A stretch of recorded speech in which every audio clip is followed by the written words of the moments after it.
Hi again. It's time for us to start building our own interior design. So let's start with a box as always. We're going to give this box a 400 in length and 800 centimeters in width. Now for our height, let's go for the standards, which is 300 centimeters.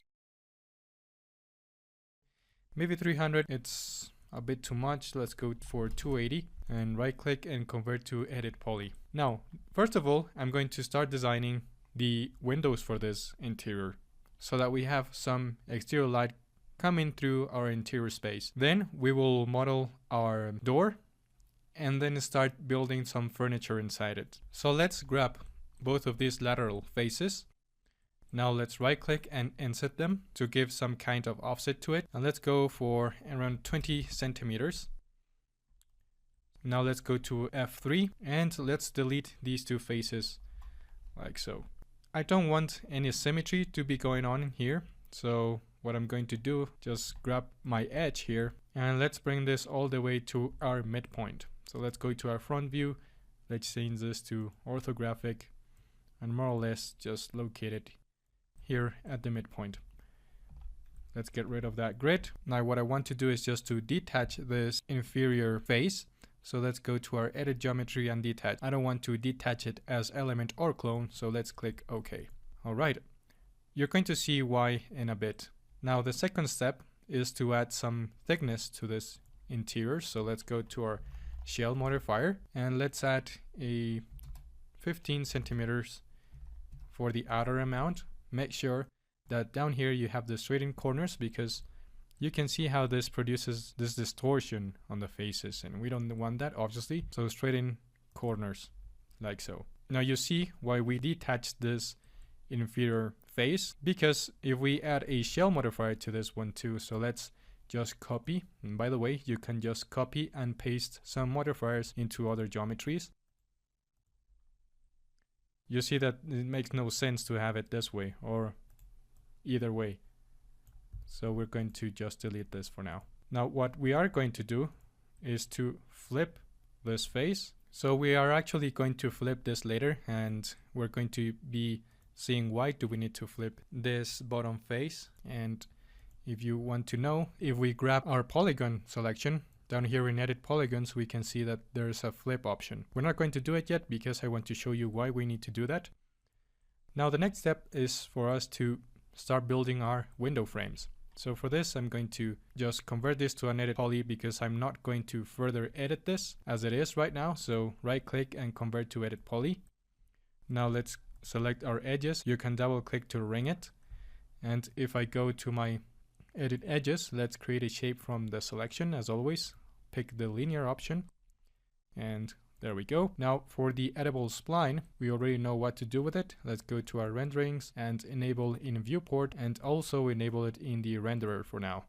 Let's go to our rectangular selection and inside the width, let's give this a 10 centimeters in width and 10 centimeters in length. Now let's place it inside our window. So to be a bit more precise, let's go to the top view and hit the F3 key.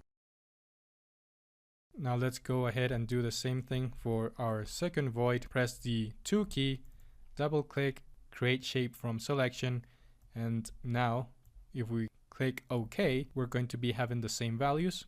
And you can see that my pivot is all the way over here, so let's change it. Let's go to hierarchy, affect pivot only, and center to the object. Let's deselect it and bring it all the way over here by going to our top view and hitting the F3 key. Now we have a basic window frame here. And we can just add a bit more detail to this by going into our modifiers, and actually in the width, let's just leave it at 5 centimeters. And now inside our edit spline, we can play with our segment. So select segment, and I'm just going to drag it all the way to the midpoint. So let's go to a lateral view. I almost got it there. Okay, and now I'm going to center the pivot like so, and I'm going to copy this window frame. pressing and holding my shift key. I'm not going to instance it. I'm going to just hit OK. Let's go to our top view, and now I want to have a double window frame here. Let's select the other one just to center both of them like this, and this one needs to be a little bit closer. There we go. I'm not going to be applying any glass to this yet. We'll do that later. And now I'm going to just hit my 2 key and just drag this segment over here. So make sure that you don't have any gaps. All right, now let's go for the door creation. For this, I'm going to create a reference. So let's select our box. And let's go to our modifiers, and in height, it's 210 centimeters. The width will be having at 5 centimeters, and our length, let's leave it at 90. So it's the standard door. Our door is going to be located over here in the back face, like so. Now the first thing that we need to do is just to cut this face in order to create the void for the door. So let's select this exterior face and then this interior face.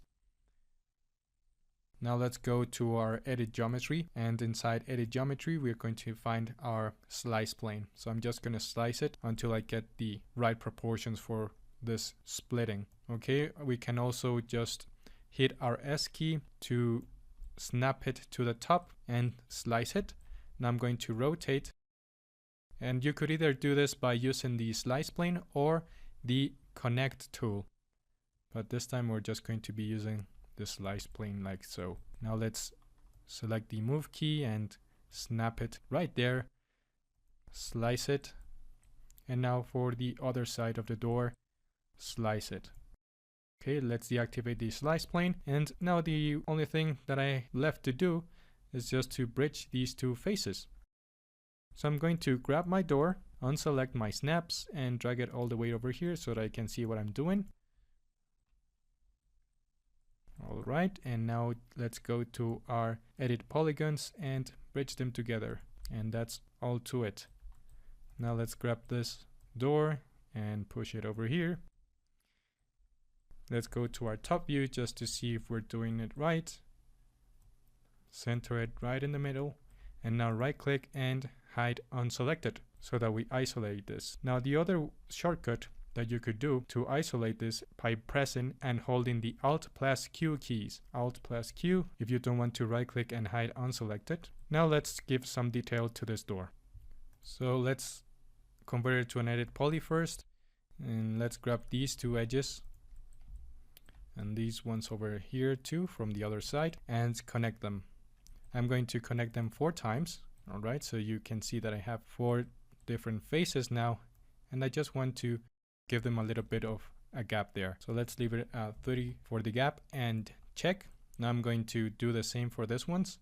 So connect, and let's press OK. Now I'm just going to grab these 4 faces and insert them, and then apply a turbo smooth just to smoothen this detail up. So right click, inset, and make sure that we are by polygon because we don't want to inset the whole thing. So right click, inset, and change this to polygon so that this inset will apply for each one of the polygons right now. Now let's give it a 4 centimeters and check, and now right click and extrude them. So let's extrude them just by negative 1.5. Whoops, just 1.5, and check. All right.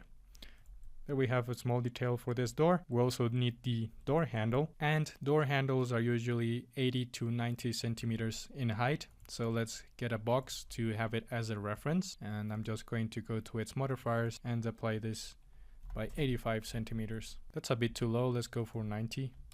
There we go. And now if I go to my left view, let's create this door handle starting from a cylinder. So auto grid on so that we create it right on top of the door.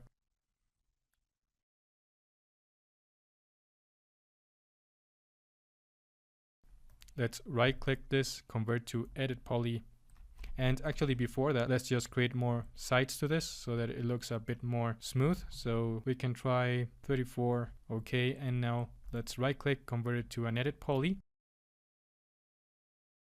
And we can just delete this face over here, grab it with our border, and start creating some kind of design for it. So R for our scaling. This is enough for now. So let's just cap it and let's get it closer to our door here. I think it's a bit too big, so let's reduce its scale with the R key. Alright, and actually let's just ring this selection and extrude them inwards. So right click, extrude, make sure that we are local normal and reset this value. Let's bring it all the way to negative 0.5 or negative 1 centimeter will do the trick. Let's just check it and apply turbo smooth to this. But before that, remember that we have to just secure those edges by putting in some support loops in all the edges as always.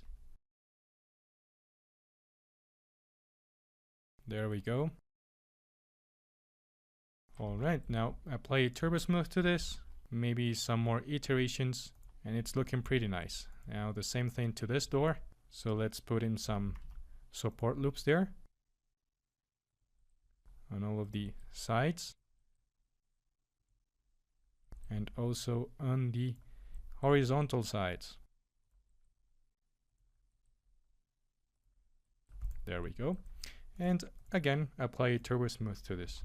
And you can see that we've missed the corners. So let's go back